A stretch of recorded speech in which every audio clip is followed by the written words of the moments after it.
Good evening दोस्तों। थोड़ी सी हम लोग तो लाइव आने वाले थे आज, लेकिन थोड़ी परेशानी आ गई है टेक्निकल, जिसके कारण वीडियो बना करके पोस्ट करना पड़ रहा है।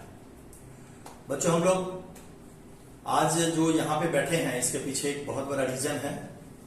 कभी कोई बच्चा अगर कहते हैं कि दो तरह की सफलता होती है, एक साधारण और एक असाधारण। अगर आप असाधारण सफलता प्राप्त करते हैं तो जरूरत है कि उस बच्चे को as a being a teacher उसको प्रमोशन मिलना चाहिए। बच्चों, हमारे बीच में एक बच्ची बैठी हुई है, अवनी। इसने सीबीएसई में भी रैंक होल्डर थी। उसके बाद में खुद सेल्फ स्टडी करके और सीयूटी के एग्जामिनेशंस में इसने बड़ा बेहतरीन अंक प्राप्त किया है।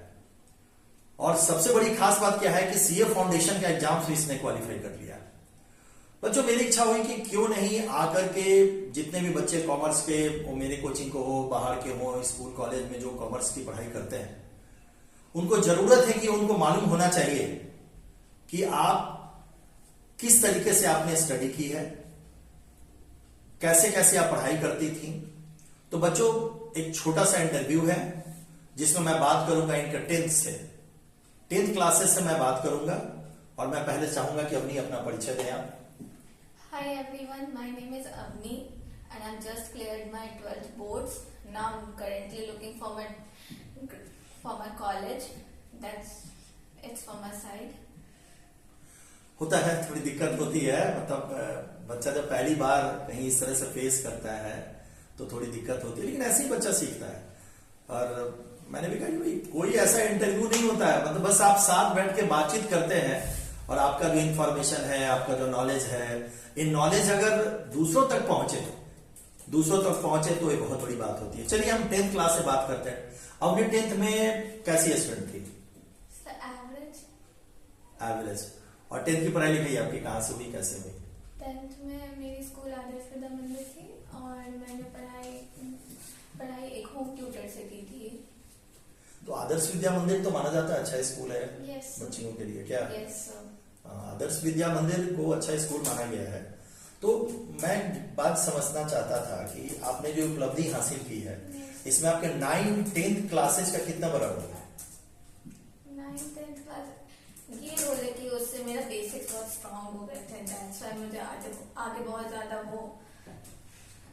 ज्यादा मतलब उससे हेल्प मिली कि हाँ, मतलब बेसिक स्ट्रांग थे तो फिर इंग्लिश भी स्ट्रांग थी मेरी 9th 10th की वजह से। और फिर जब इंग्लिश स्ट्रांग होता है तो ज्यादातर कॉम्पिटिटिव एग्जाम्स में इंग्लिश पूछा जाता है, और इंग्लिश अगर बेस्ट है तो और सारे जो अलग सब्जेक्ट्स है, न्यू सब्जेक्ट्स है, उस पर आप ज्यादा ध्यान दे सकते हो, बिकॉज आपकी इंग्लिश तो पहले से स्ट्रांग है, उसको कम आप ध्यान दोगे। और फिर जब आप नए सब्जेक्ट्स पर ध्यान देते हो तो फिर वो भी सब्जेक्ट आपकी अच्छी हो जाती है।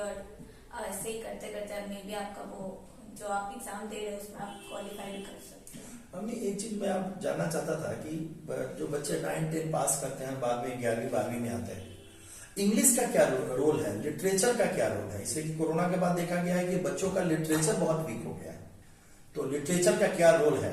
लिटरेचर का ये रोल है। और कोरोना में ये देखा गया कि कोरोना के बाद सब कुछ डिजिटल हो गया है, बच्चे बस ऑनलाइन पढ़ते हैं, ना ही कुछ लिखते हैं, ना ही कुछ रीड करते हैं। जब हम रीड करते हैं तो एक तो हमारी प्रोनाउंसिएशन अच्छी होती है, सेकेंड थिंग हमें वो कुछ याद करना हो तो हमारे माइंड में चलता रहता है, हम बोलते हैं तो फिर वो हमारे माइंड में स्टे करता है कुछ दिन के लिए, फिर हम वो पढ़ते हैं, फिर उसके बाद हम उसे लिखते हैं तो फिर वो हमारे माइंड में रह जाता है।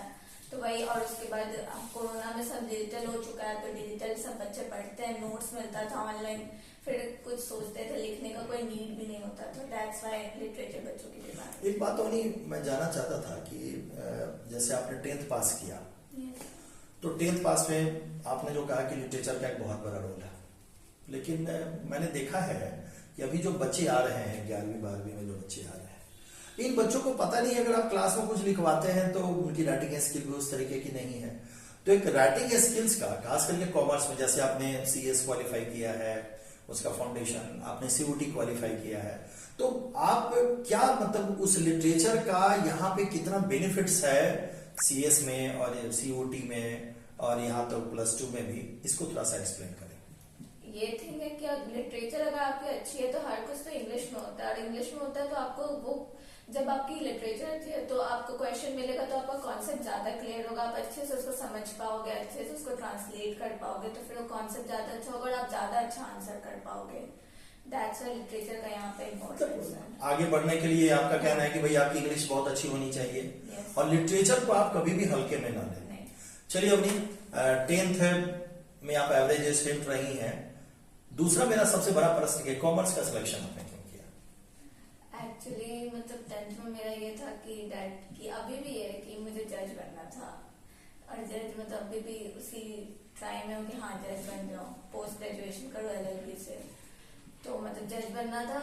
और मतलब कॉमर्स था, मतलब कॉमर्स का ये था कि साइंस तो करते हैं और मेरी केमिस्ट्री बहुत वीक है, अगर मैं साइंस लूंगी तो फिर मेरी केमिस्ट्री इतनी वीक है मैं फेल हो जाऊंगी साइंस में। दैट्स व्हाई केमिस्ट्री से डर लगता था बहुत ज्यादा।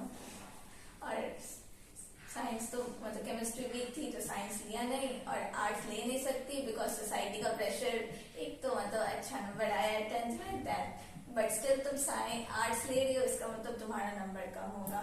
तो बिहार में तो जनरली गार्जियन का चलता है कि भैया अगर आप मान लीजिए कि अगर आप कॉमर्स अगर आपने लिया है तो आप बहुत बेकार स्टूडेंट है, लोग तो यही समझते हैं। 70 to 80% वाले स्टूडेंट हैं, अब कुछ मिला नहीं तो साइंस ले नहीं सकते थे, आर्ट्स घर वालों के प्रेशर से नहीं ले सकते, दैट्स व्हाई स्टूडेंट ने कॉमर्स ले लिया, बट ऐसा कुछ नहीं होता है। कॉमर्स बहुत आप संतुष्ट हैं? आपने जो कॉमर्स का आपका जो दौर चला है पढ़ाई लिखाई का, इससे आपकी संतुष्टि मिली है आपको? हाँ, बहुत ज्यादा सेटिस्फाइड है कॉमर्स से। Okay. और मुझे बहुत समझ में और बहुत अच्छा भी लगता है कॉमर्स। तो क्या ऐसा हम मान के चल सकते हैं कि जो बच्चे 90% होल्डर होते हैं क्या वो कॉमर्स ऑप्ट कर सकते हैं? ऑब्वियसली कॉमर्स ऑप्ट करना चाहिए, जस्ट बिकॉज अब तो मतलब सब कुछ वो इंडिया में सब कुछ इकोनॉमिकली चलता है, और अगर आपको इकोनॉमिक्स सीखना है और जितना भी इंडिया में इकोनॉमी के बारे में जानना है इंडिया के, तो आपको कॉमर्स लेना पड़ेगा।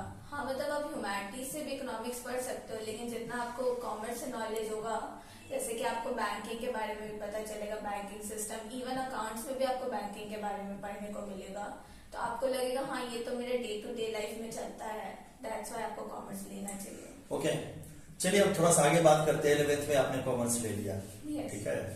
11th की कॉमर्स की पढ़ाई आपकी कैसी रही थी, कैसे पढ़ा आपने 11th में? एक्चुअली कोविड था और मुझे कोई टीचर कॉमर्स का मिला नहीं मुजफ्फरपुर में। ये मिथ है मुजफ्फरपुर में, मिथ नहीं मतलब अगर सर नहीं मिलते तो मेरे लिए नहीं, ऐसा नहीं कि मैं आपका टीचर हूँ और मैं आपके साथ बैठा हूँ तो इसके लिए नहीं। देखिए हम लोग इंटरव्यूज लेते हैं कि जो भी चीजें हो वो एक सही बातें बच्चों के बीच में। सच ही बोल रही हूँ। मैंने तो ऑनलाइन किया था क्लास और वेदांतु से, तो उससे मेरी थोड़ी बहुत अकाउंट्स अच्छी हो गई थी, लेकिन ऑनलाइन तो सब जानते हैं कितने, अगर आप डिसिप्लिन हो तो आप कर सकते हो, डिसिप्लिन नहीं हो तो फिर आप डिसिप्लिन नहीं थी?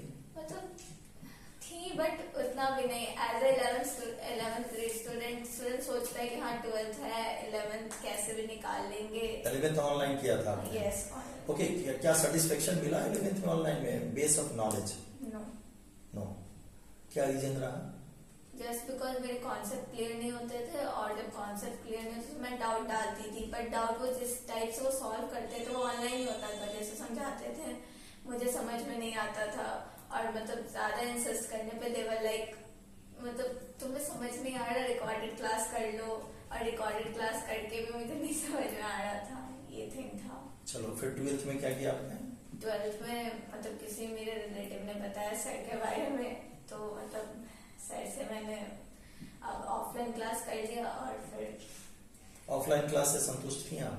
यस क्योंकि मेरे डाउट्स सर के सामने सॉल्व होते थे। मैं कितनी बार भी पूछी, सर एकदम पेशेंटली सब कुछ समझाते थे, इवन उसका अच्छा एक सॉल्यूशन भी बताते थे कि हाँ ऐसे करोगे तो ऐसे हो जाएगा, इवन ट्रिक्स भी बताते थे, बिकॉज सर खुद कॉमर्स के इतने अच्छे स्टूडेंट हैं, प्रोफेसर भी हैं इवन, तो वो अच्छे से समझाते थे। 12वीं में जो आपने एग्जामिनेशन अपना सीबीएसई से दिया, सीबीएसई में बच्चों को कौन कौन सी बातों को ध्यान में रखना चाहिए, जो आपने जो 12th में बहुत अच्छा स्कोर किया है, तो और कैसे उनको अपनी पढ़ाई करनी चाहिए 12th की?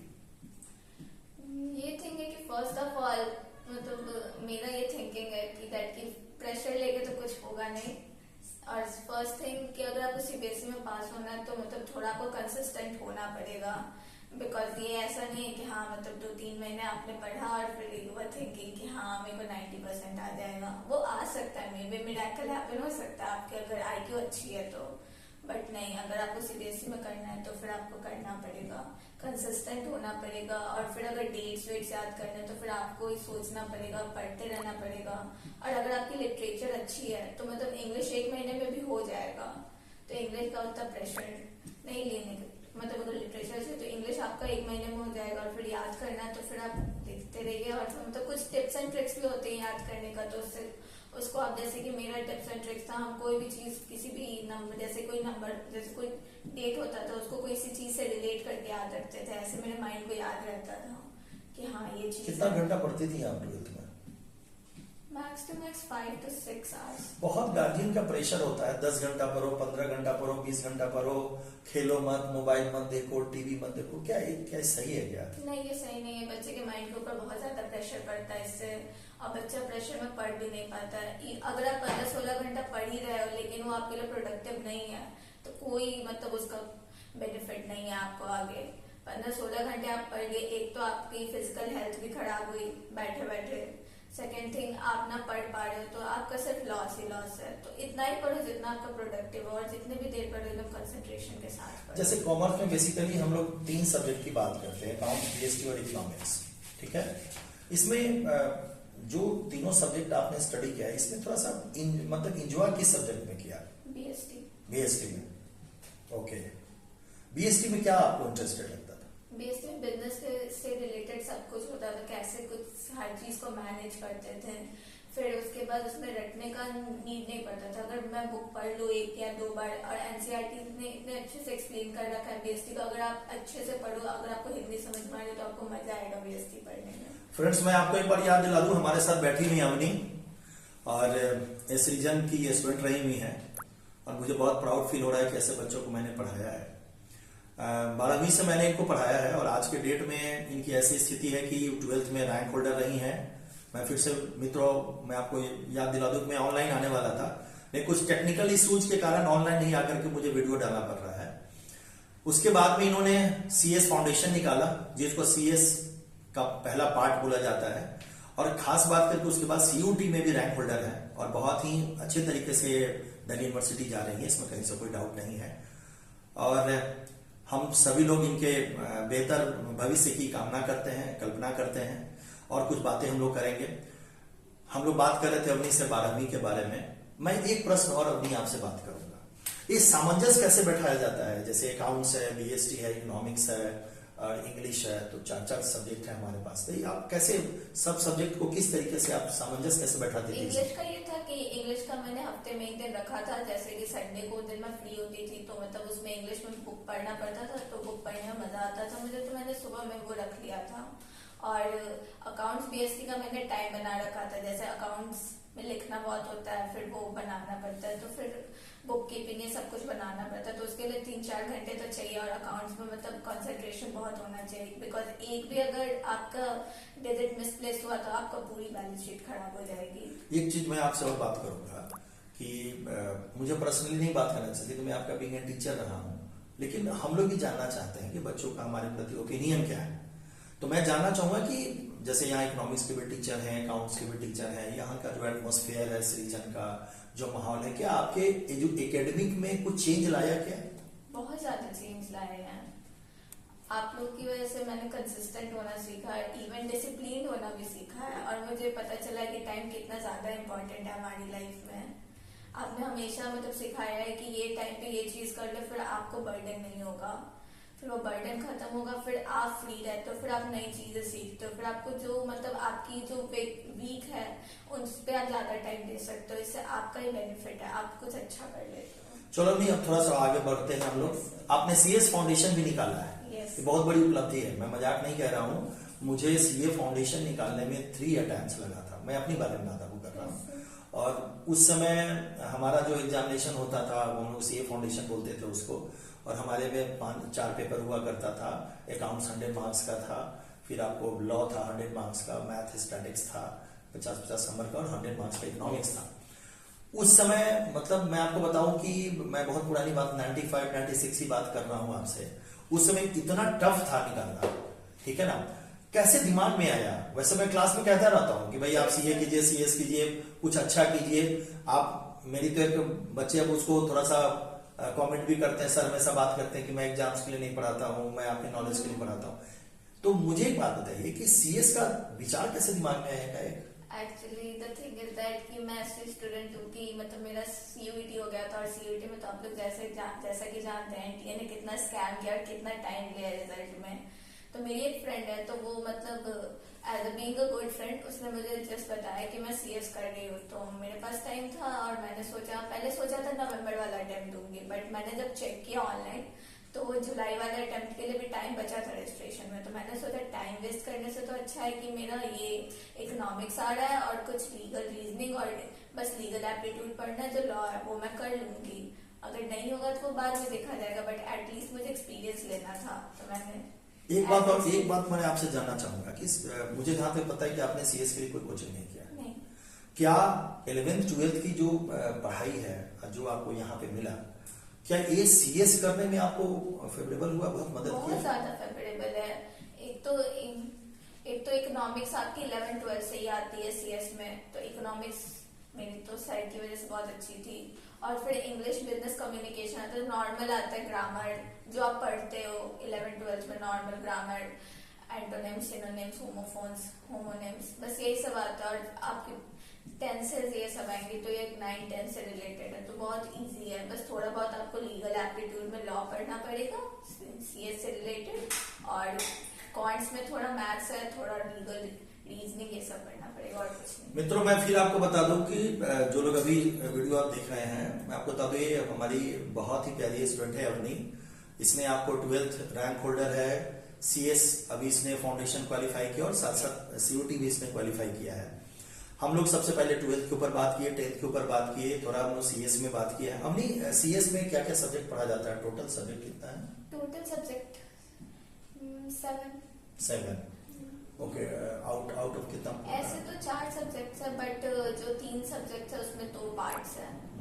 2 पार्ट्स उसमें। हाँ।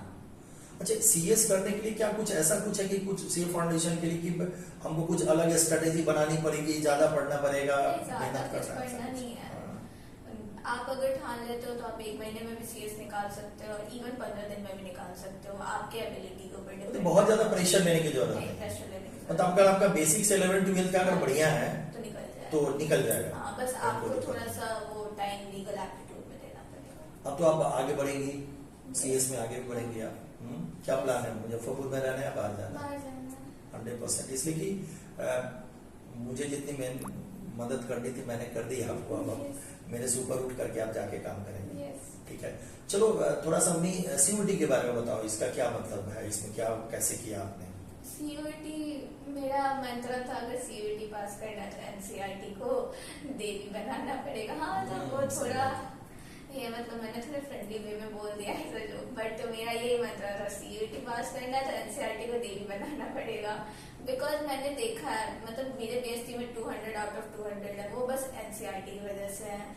मैंने एनसीईआरटी इतना पढ़ रखा है, हर एक लाइन, मतलब इवन आपको लगेगा कि इस लाइन से भी क्वेश्चन बन जाएगा, और सीयूटी में मुझे याद है क्लास में भी आपका जो क्वेश्चन आता था सारा एनसीईआरटी के ही बेस पे आता था क्वेश्चन सब।